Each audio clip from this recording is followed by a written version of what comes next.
I helped my parents take care of my injured brother by giving them my entire salary. Then my dad said, "You still owe us for raising you." So I took my things and disappeared. Dad mid-conversation, sipping a beer, "You still owe us, you know. For raising you."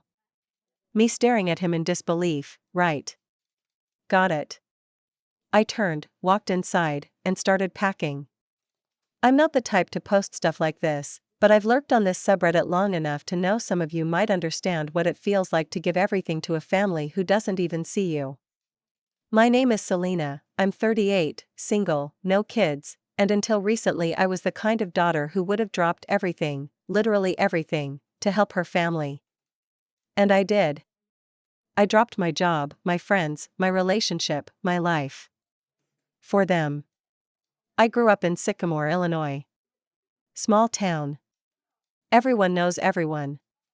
My parents, Mark and Beverly, are pretty typical for folks from that generation. My dad was the put your head down and work type. My mom spent years as a school secretary and then did part-time admin work. They were never cruel. But they were never soft either. Then there's my younger brother Levi. He's 36 now. 2 years younger than me, but if you met us at any point in our lives, you'd swear I was 10 years older. Levi was reckless, popular, charming in that dangerous kind of way, the guy who coasted through life by being good-looking and good at deflecting responsibility. He never really held a steady job. Always between projects or figuring things out. Got into trouble in high school but skated through because someone always bailed him out. Usually our parents. Me? I followed the rules. Got decent grades, went to NIU for teaching, and started working right after college. I taught English Lit at a suburban high school just outside Rockford. I rented a little townhouse. Had a quiet life. Steady. Predictable. Nothing flashy. Just mine. That all ended when Levi wrapped his motorcycle around a utility pole at 2 o'clock in the morning. No helmet. No insurance. No clear explanation. The police report said suspected alcohol involvement, but nothing came of it. He survived, but barely. Multiple fractures. Shattered femur. Broken ribs. Punctured lung. A mild traumatic brain injury. It was a miracle he wasn't paralyzed. But when the hospital discharged him after 3 weeks, he couldn't do anything on his own. Couldn't walk, couldn't sit up without help, couldn't even hold a fork properly. My parents were devastated. But it wasn't just grief. I panicked. They weren't prepared to care for him. They weren't physically or emotionally capable. And financially? They were hanging on by threads. My mom called me crying. She said she didn't know what to do. Asked if I could take time off work. Just for a little while. At first, I took 2 weeks of unpaid leave. Drove the 90 minutes back to Sycamore with a duffel bag and the belief that I'd be back to my normal life in no time. That was the start of the 18 months I'd lose. In those early days, I was waking up at 5:30 a.m. to help Levi use the toilet, clean him up when he couldn't control himself, get him dressed, spoon-feed him. I took over all his medications, managed doctor's appointments, coordinated physical therapy. I resumed work remotely when school went hybrid after the pandemic waves, but the money was less. I was barely scraping by. When my mom confided that they were drowning in debt, from medical bills, missed work, and the second mortgage they took out, I started sending them every dollar from my paycheck. All of it. I used my savings to pay off their overdue utility bills. I sold my car when their furnace broke and they couldn't afford to replace it. Every single penny I had went into that house. Into Levi. I didn't mind at first. I told myself this was what good daughters do. That this was temporary. That they'd appreciate it. But as time passed, things got quieter. Less grateful. My mom stopped asking if I was okay. My dad didn't really acknowledge me unless something needed fixing. And Levi, he got frustrated with his limitations and sometimes took it out on me. There was one night he threw a bowl at me because the soup was too hot. Another time, he spit out his meds and accused me of trying to poison him because they made him drowsy. I tried to tell my parents, but they brushed it off as mood swings from the brain injury. And through it all, I kept going. My boyfriend left me after I canceled visiting him for the 5th time. He said he couldn't build a future with someone who lived like a ghost in her own life. I didn't argue. He was right. Then came the night everything changed. It was late. Levi was finally asleep after a meltdown over not being able to watch something on TV he still couldn't use a remote properly. I was in the garage with my dad, trying to decompress. He was drinking his usual light beer, flipping through channels on the little box TV he kept out there. I made a comment, can't even remember what it was now, something about being tired, and he just looked over and said, "You still owe us, you know. For raising you." Like I was some lifelong debt they'd been carrying. Like everything I'd done for them, all the hours, all the sacrifices, didn't even touch the ledger. I didn't cry. I didn't argue. I didn't scream. I just nodded. I went inside. Walked upstairs. Packed what little I still owned, a couple pairs of jeans, some t-shirts, my laptop, a small box of books. I left my room exactly how I found it when I moved back in. On the kitchen counter, I left a short note, this was everything I had. I'm done now. I walked out. No one called out to stop me. No one followed. And I didn't look back. I didn't even have a place lined up that night. I drove a borrowed car, I'd sold mine 6 months prior, and headed toward Madison, Wisconsin. It was the only place that came to mind where I had someone I could stay with. An old friend, Nira, from my undergrad days, lived in a co-op house near campus. We hadn't talked in nearly a year, but she'd always said I'd have a place if I ever needed it. I sat in a gas station parking lot for 20 minutes before working up the nerve to call her. It was almost midnight. She picked up on the 3rd ring. "Selena? Are you okay?" I wasn't. But I said, "Can I stay with you for a little while?" No questions. "Come over." I don't remember much of that drive. Just the cold ache in my arms from gripping the wheel too tightly and the buzz of numbness running through my body. I didn't cry. I didn't feel angry. I didn't feel anything. It was like someone else had taken over and was driving on autopilot. When I got to Nira's, she met me on the porch in pajamas, barefoot, wrapped in a hoodie. She looked at me and said nothing. Just pulled me into the kind of hug I hadn't felt in over a year. A real one. For the first 2 days, I mostly slept. I didn't answer texts or check email. I didn't contact my parents. They didn't contact me. Not once. Nira let me crash on her pull-out sofa for 2 weeks. I picked up small substitute gigs at local schools, then landed a more consistent temp role teaching remotely for a small district in northern Wisconsin that was short-staffed. It wasn't much, but it gave me something to do, structure, a bit of purpose. I was exhausted in a way that sleep didn't fix. There's a kind of burnout you get when your value has been run dry. When you've been the emotional and physical support beam for too long without anyone reinforcing you. That's where I was. Hollowed out. The guilt lingered. Even though I knew I had given everything, a part of me still whispered, but what if they needed you? What if Levi gets worse? My therapist, because yes, I finally started seeing one, called it dysfunctional familial loyalty. That term stuck with me. She said, "You were trained to think self-sacrifice is love. It's not." At some point, a mutual friend told me Levi was back in a rehab facility. Apparently, the stress got too much for my parents, and they had no choice but to admit him.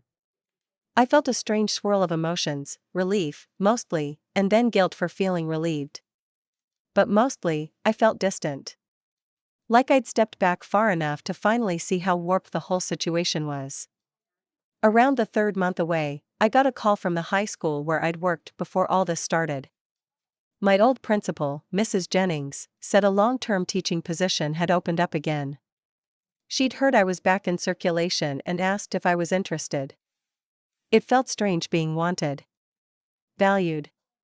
Without strings. I took it. The school was about 45 minutes from where I was staying, so I found a small rental studio near Lake Mendota. It wasn't glamorous, thin walls, weird neighbors, but it was mine. The first thing I bought for it was a second-hand reading chair and a coffee table from Facebook Marketplace. I cried the day they delivered them. It was the first piece of furniture I'd owned in almost 2 years. In that quiet little space, I started to reclaim myself. I reconnected with people I hadn't spoken to in years. Some had fallen away, but others came back. I joined a local book club. I went to weekend farmers markets. I took long walks with no destination, just letting myself feel the wind on my skin, the sun on my arms, my own legs moving freely without the weight of obligation. It took time, so much time, for my nervous system to stop reacting to every ping on my phone. For me to stop instinctively bracing for someone asking for something. For the shame to ease when I spent money on myself. I bought a second-hand bike. I started painting again, something I hadn't done since college. And slowly, I began to remember the version of myself that wasn't just Levi's sister or Mark and Beverly's daughter. I was Selena. Just Selena. But the silence from my parents was a wound that healed unevenly. I didn't expect apologies. Not really. But maybe some kind of acknowledgement. A text. An email. Something. Instead, I got a call from the school secretary one afternoon in October. She said someone named Beverly had called, asking if I still worked there. She didn't leave a number, the secretary said. Just wanted to know if you were alive, I guess. I thanked her and hung up. My hands shook. They hadn't called me directly. No message. No, we're sorry. Just a vague check-in through my employer like I was an estranged utility account. I didn't call back. Weeks later, an old neighbor from Sycamore messaged me on Facebook. Said she ran into my mom at the grocery store. Your mom mentioned you're taking a break from your family, she wrote.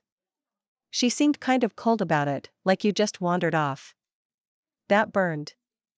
But not the way it used to. More like pressing on an old scar, dull, distant, survivable. I never told anyone this part, but one night, I did write a letter to them. I didn't send it. Still haven't. It's tucked in a drawer next to my passport and spare keys. It starts with, "You won't understand why I left, and I've stopped trying to explain myself to people who only see what they want. But I need you to know, I loved you. All of you. Enough to lose myself completely. And that's why I had to go." I didn't look at that letter again for months. Some nights, I'd think about burning it. Other nights, I'd imagine mailing it anonymously, no return address. But most nights, I just left it where it was, untouched, folded neatly, growing older like a sealed confession. Time passed. By spring, I felt more like a person again. The full-time teaching job stabilized my income. I got used to budgeting for one instead of stretching a single paycheck for 3 grown adults and an endless black hole of expenses. I began to breathe easier. Around March, my therapist, Marta, suggested I take a small trip by myself.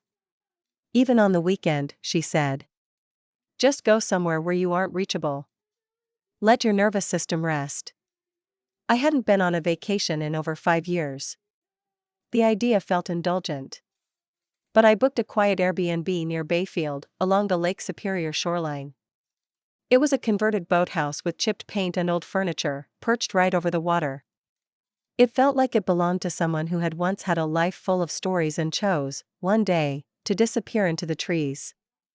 I brought a sketchbook and a bottle of wine. I watched the lake change color by the hour. I didn't speak to a soul for 2 full days, and for the first time in ages, I didn't feel lonely. Just alone. And free. While walking along the shoreline, I thought about Levi. Wondered how he was doing. If he was walking again.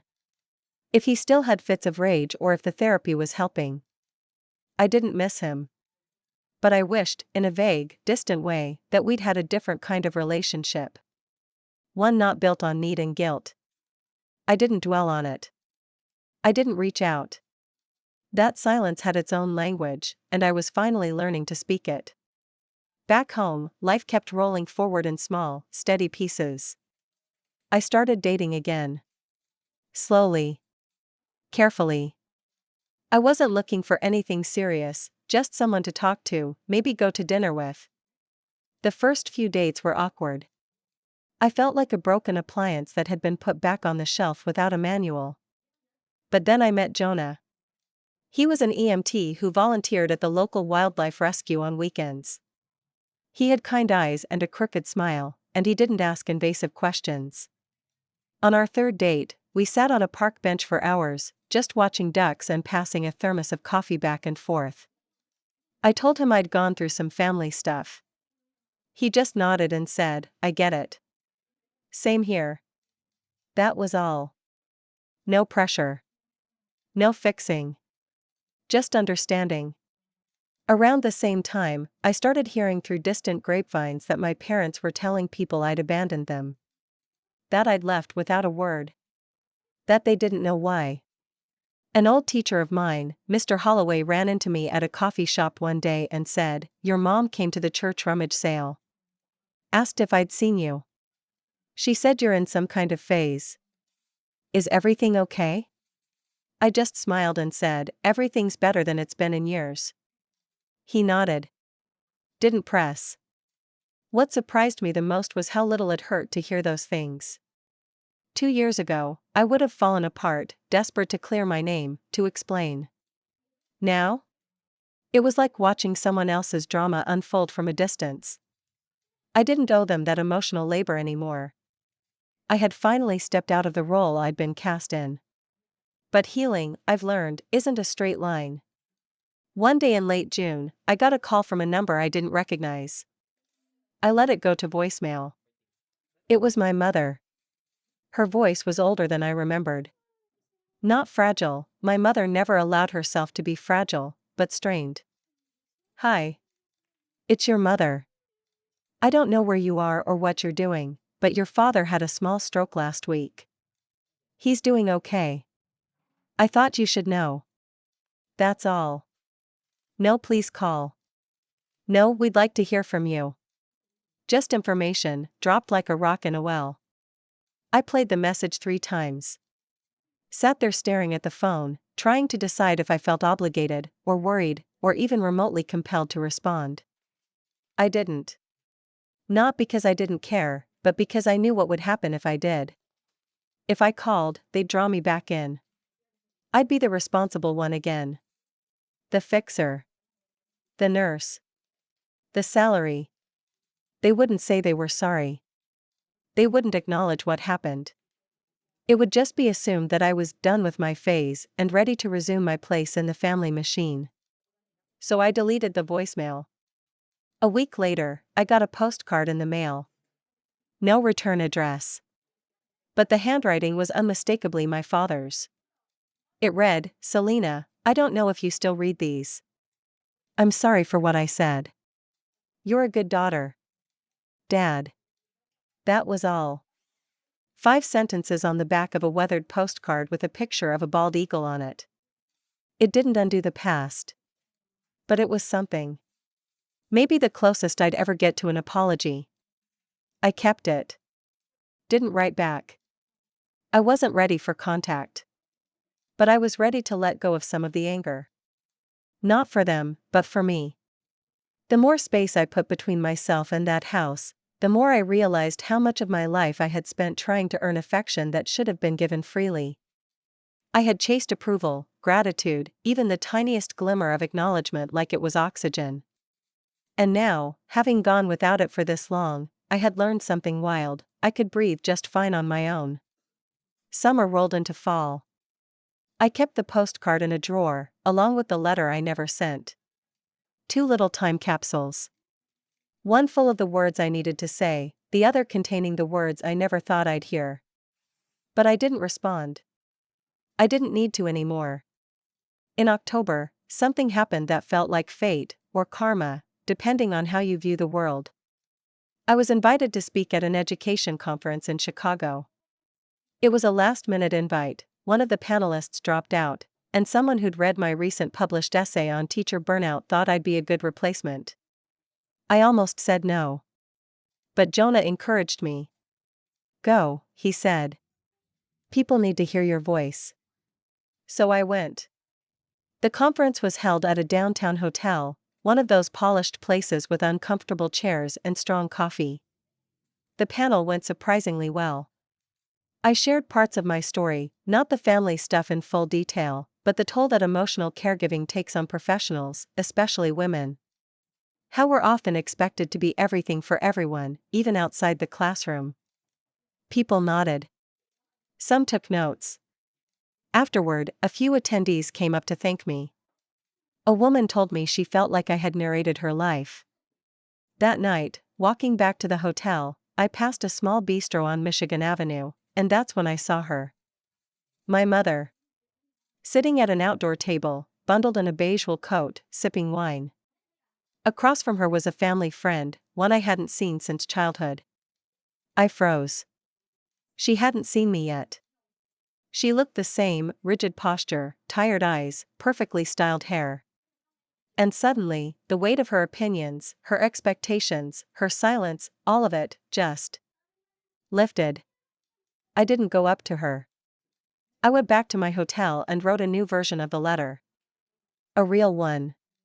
Not for closure. Not for an apology. But as a final message. I mailed it the next morning. Certified delivery. No return address. It read, Dear Mom and Dad, I saw you the other night by coincidence. You looked well. I'm writing not to reconnect, but to release. I'm done carrying the guilt you handed me. I know I was a good daughter, even when you didn't see me. Even when you used me. I gave you more than anyone should be asked to give. I gave my time, my money, my energy, my relationship, and my health. And when I needed 1 ounce of gratitude, you handed me a bill. But here's what I've realized, I don't need your apology. I don't need your approval. I have built a new life that isn't tethered to your expectations. I am no longer the version of myself that lived to keep you afloat. I am happy. And I will never come back. Selena, I don't know how they reacted. I don't care. That was the revenge. Not the dramatic, vengeful kind. But the kind that lives in silence. I'm doing well. In rising. In November, I bought a house. A tiny craftsman fixer-upper on the edge of a wooded park in Duluth. I painted the kitchen yellow, just like the one in my childhood home, only brighter. Cleaner. Mine. Jonah moved in that winter. He asked me, one night, sitting on the floor eating Chinese takeout, do you ever miss them? I thought about it for a long moment. No, I said honestly. I miss the version of them I used to hope existed. But not the real ones. He nodded. Didn't push. That's why I love him. He never tries to rescue me. He just walks beside me. Word got around, eventually. My aunt, the only one from that side who ever stayed neutral, told me that my parents had been deeply embarrassed when I stopped responding. The neighbors asked about me and they didn't know what to say. They assumed I'd had a breakdown. They claimed I overreacted. But I didn't argue with that version of the story. Let them think I broke. The truth is, I broke free. I still teach. I still paint. I still take long walks. And sometimes, when I sit on my porch and watch the wind shift through the trees, I think about Levi. I hope he's okay. I hope someone, a therapist, a friend, a stranger, helped him learn to take responsibility. But I won't be that person anymore. And I don't feel guilty for that. My revenge was simple, I healed. I succeeded. I became someone they couldn't control, couldn't guilt, and couldn't take from anymore.